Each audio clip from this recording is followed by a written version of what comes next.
So for me in social media, I was on Twitter like a lot of you. I know some of you were around like from the old days, which is 2008. Way back in the day, right? The prehistoric days of Twitter, which is called Twit. Having to add the ER on there. So I got on there and said, "Big deal. This kind of sucks." That's my first reaction on Twitter. This is lame. Anybody else get that reaction first? Yeah. Right? Yeah. The line, "What the hell's the point?" was my biggest point here. Thank you for telling me what you just had for lunch. Thank you for telling me what song you're listening to. I've already got this mundane, boring stuff in my own life. I don't need to see everybody else doing the same. It just makes me realize everybody else has as boring a life as I do. Right? I didn't get it. I really didn't.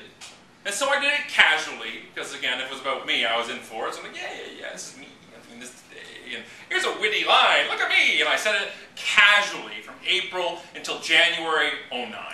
So it started January 09. I got to 2,000 followers. So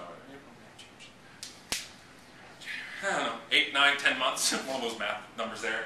I got to January and said, okay, since my world is about marketing, and since I have people asking me about it in a consulting level, I shouldn't do what other gurus do and just write it off because I don't like it.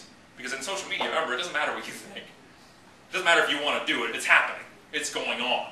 So I had to say to myself, okay, I'm going to give it the old college try, right, which was a 1.2 grade point for me.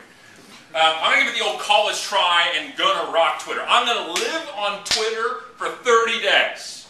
It's like a reality show. I literally was going to live on Twitter from waking up in the morning in bed and grabbing my BlackBerry, which I do now, and I know some of you do. Not because I've been in your beds. Oh, Lord. Wow, that's getting awkward. From morning until when I went to sleep. That was me. I was going to be the CRO of my company, the Chief Relationship Officer of Marketing. I told my assistant to hold all my calls. I didn't answer them anyways. I told my girlfriend, I told my son, bye-bye. I'll see you guys in a month. I'm going to be totally obsessed with this. And for 30 days, I tweeted. And boy, did I tweet. I tweeted 7,000 times in January.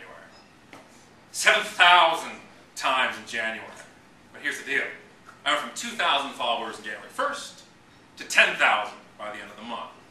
And that was 10,000 organic followers. There was no system. There was no trick. There was no. I can't sell this course because I didn't do anything fancy. I just lived there. I wanted to create such a presence on Twitter that if I was gone for a day, people would call the police. Because something must have happened. I wanted to become known. I wanted to build my platform in Twitter. And why I chose Twitter? Because I could walk in day one and start building it. And start getting followers. Your strategies change a bit as you go, but that was my job. I had to live there. I believed that business was built on relationships. So I had to make building them my business. That's another awesome one. That's my favorite one. Just use that one. But think about that for a second. Think about that line. If you believe business is built on relationships, you've got to make building your business. It's a very easy equation. If I try to explain Twitter, especially people in the corporate world, they're like, I don't get that tweezer. What's that tweezer thing you use? I don't understand it. I kind of chuckle a bit. And then I walk away and saying, don't talk about Twitter. Don't talk about social media. Talk about relationships. The same people who go to a networking event for 3 hours and get cornered by the creepy dude with scotch, unless they're in this room. If you don't see the creepy dude with scotch in the room, you might be the creepy dude, just so you know. That you have to understand that going to a networking event is a lot of effort and for very small